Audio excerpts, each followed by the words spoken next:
मुझे दीदार ठुको अपना दिखाओ या रसूल अल्लाह मोहम्मद या रसूल अल्लाह मोहम्मद या रसूल अल्लाह शफाअते दियो लिल्लाह मोहम्मद या रसूल कहेंगे सब नफ्सी नफ्सी तू होगा उम्मती गोया सिवाय तेरे नहीं चारा मोहम्मद या نحمده ونصلي على رسوله الكريم ولما تم من حمله صلى الله عليه وسلم شهران على أشهر أفوال المروية توفي بالمدينة المنورة مولده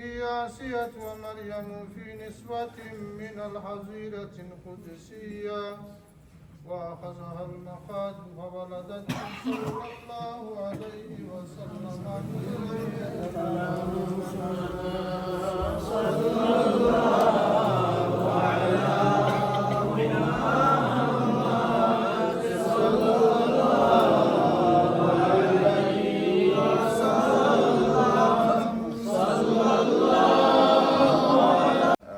এবং শাইস্তা ভাই তার ক্লোজ মানুষ এবং ওহিদ ভাই তিনজন সাইকুলের মানুষ ভেরি ক্লোজ মানুষ আসলাম। তো আমরা সবাই তার লাগে দোয়া করতাম। আর মুহিদ ভাইয়ের সংক্ষেপে কিছু হইতাম। আমার চাচা সম্পর্কে আমরা ফোর বাড়ি অফিস পড়ি তার লগে আমার অন্য জীবন থেকে তার মেরেছেন আমি তার জন্ম থেকে অত্যন্ত একজন ভালো মানুষ আসলে। পাশাপাশি পলিটিশিয়ান হিসাবে তাই সবচেয়ে বেশি ভালো হয় তার দেশে, যেটা আমরা নেতা শহীদ রাষ্ট্রপতি জিয়াউর রহমান সাহেবের আদর্শ আছে যে ব্যক্তির চেয়ে দেশ, দল বড়, দলের চেয়ে দেশ বড়, তার দেশটারে খুব বেশি পছন্দ করতো দেশে। আল্লাহ আমরা তামাম আর মা বাপ রে মাফ করে দেও। আমরা যত মুর্দেগান হল আছেন তামাম রে গরিতে রহমত নসিব ফরমাও।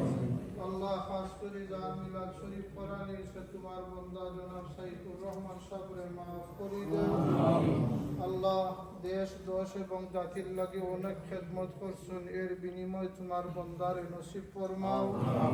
আল্লাহ তান কবরের সব আযাব থেকে তোমার বন্দারে মাফ করে দেও।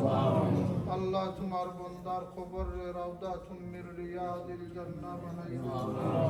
আল্লাহ মিলাদের যে আয়োজন ইন্নাল্লাহা বাসীরুম বিল ইবাদ বিফadli সুবহান রাব্বিকা রাব্বিল ইজ্জাতি আম্মা ইয়াসিফুন ওয়া সালামুন আলাল মুরসালিন ওয়ালহামদুলিল্লাহ।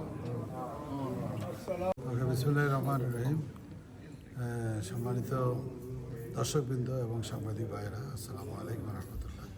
আজকে ব্রিকলেন জামে মসজিদে আমাদের বাংলাদেশ জাতীয়তাবাদী দল যুব ফোরামের মৌলভীবাজার জেলার যুব ফোরামের নেতৃবৃন্দরা আজকে এখানে যুক্তরাজ্যে অবস্থানরত যারা আছেন তারা এখানে আমাদের প্রাণপ্রিয় নেতা, আমাদের শ্রদ্ধাভাজন ব্যক্তিত্ব, বাংলাদেশের সর্বকালের সর্বজনপ্রিয় একজন ব্যক্তি, যিনি বাংলাদেশের রাজনীতিতে অনেক সুনাম অর্জন করেছেন, বিশেষ করে অর্থমন্ত্রী হিসাবে গোটা বাংলাদেশ কেন শুধু বাংলাদেশের বাইরেও বিশ্বে উনি সুনাম অর্জন করেছেন। উনি একজন ভালো অর্থনীতিবিদ ছিলেন। অর্থমন্ত্রী হিসাবে বাংলাদেশে উনি বাজেট বারবার প্রেরণ করেছেন এবং উনি অত্যন্ত সফল বাংলাদেশের অর্থমন্ত্রী ছিলেন। বাংলাদেশের ইনফ্রাস্ট্রাকচার ডেভেলপমেন্টে উনি যে অবদান রেখেছেন আমাদের নেত্রী বেগম খালেদা জিয়ার নেতৃত্বে এবং ওনার পরামর্শে, এটা বিরল একটি মানে উদাহরণ রেখে গিয়েছেন রাজনীতিতে এবং রাষ্ট্র পরিচালনায়। উনি একজন সৎ এবং দেশপ্রেমিক মানুষ ছিলেন। আজকে ওনার 15 বছর মৃত্যুবার্ষিকীতে আমরা এখানে উপস্থিত হয়েছি ওনার রুহের মাগফিরাত কামনা করার জন্য। আল্লাহ যেন ওনাকে জান্নাতের স্থান দেন, আমরা দোয়া করি। ওনার মতো ব্যক্তি আমরা পাবো কি না আগামীতে জানি না, কিন্তু আমরা আশা করি যে বাংলাদেশে এই ধরনের রাজনীতিবিদ এবং ব্যক্তিত্ব ভবিষ্যতে যাতে আরও আসে বাংলাদেশের রাজনীতি ও রাষ্ট্র পরিচালনায়, তখন দেশের মানুষ এবং রাষ্ট্র উপকৃত হবে এই আশা ব্যক্ত করি। ধন্যবাদ সকলকে।